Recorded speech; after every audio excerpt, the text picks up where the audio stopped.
Hi friends, welcome to our channel. ఈ మధ్య నేను మీషోలో ధూప్ స్టిక్ ఆర్డర్ పెట్టానండి. ఆర్డర్ పెడితే నాకు ధూప్ స్టిక్ ఇదిగోండి ఇలా వచ్చింది. మామూలుగా ధూప్ స్టిక్ అంటే చిన్న చిన్నవిగా ఉంటాయి కదా, మనం పెట్టుకుంటూ ఉంటాం కదా, వాటిని ఆర్డర్ పెట్టాను. నాకేంటో ఇదిగోండి ఒక పెద్ద కడ్డీలాగా వచ్చింది ధూప్ స్టిక్. ఇవ్వండి, అది మొత్తం ఒక కవర్లో ప్యాక్ చేస్తుంది. కవర్ కూడా చాలా గట్టిగా ప్యాక్ చేశారు. 2 కాగితాలతో ప్యాక్ చేస్తుంది. నాకు మొత్తం ఇలాంటివి ఒక 4 వచ్చినాయి. మనకు కావాల్సిన మోడల్లో తయారు చేసుకోవచ్చు అని అనిపించేలాగా ఉన్నాయి. అగోండి, కవర్ చూడండి ఎంత కష్టపడి తీస్తున్నామో. ప్యాక్ మాత్రం సూపర్ చేశారు. ప్యాక్ అదిగోండి ఇలా ఉంది. కానీ స్మెల్ మాత్రం చాలా చాలా బాగుంది. మంచి స్మెల్ వస్తుంది. ఇదిగోండి ఇలా ఉంది. చాలా గట్టిగా ఉంది. ఒక చపాతీ పిండి ఉంటుంది కదా, అలా ఉంది. ఇదిగోండి, పట్టుకుంటే చూడండి అంటుకోవట్లేదే కానీ చేతికి.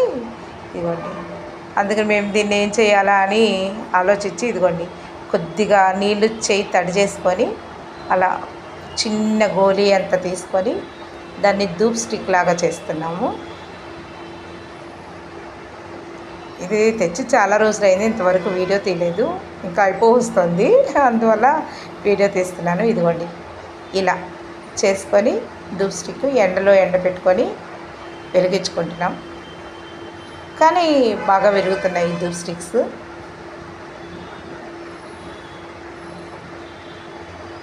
అదిగోండి ఇలా ఎండ లేదనుకోండి, అవి బాగా వెలగడం లేదు. అందుకని ఇప్పుడు ఎండాకాలం వచ్చేసింది కదా అని బాగా నీట్గా వెలిగించుకుంటున్నాం. అదిగోండి ఇలా ఒక డబ్బాలో పెట్టేసుకుంటున్నాను.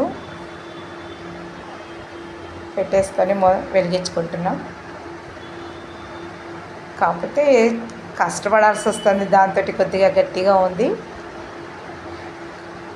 దాన్ని బట్టి మేమేమనుకున్నామంటే రకరకాల షేపుల్లో కూడా చేసుకోవచ్చు అనుకుంటున్నాం. కానీ మేము ఇదిగోండి ఇలానే ధూప్ స్టిక్ లాగానే వెలిగించుకుంటున్నాం. కానీ వెలగడం మాత్రం చాలా బాగా వెలుగుతున్నాయి. స్మెల్ కూడా చాలా చాలా బాగుంది. మేము ఒకటి అని ఆర్డర్ పెడితే ఒకటి వచ్చింది. ఇలా వస్తుందని మేము ఎక్స్పెక్ట్ చేయలేదు. అంతకుముందు ఒకసారి పెట్టినప్పుడు సాంబ్రాణి కడ్డీలు అవే వచ్చినాయి. ఈసారి ఒక వెరైటీగా వచ్చింది. మా అత్తగారు చూడండి ఎలా చేస్తున్నారు. ఇలా తయారు చేసుకొని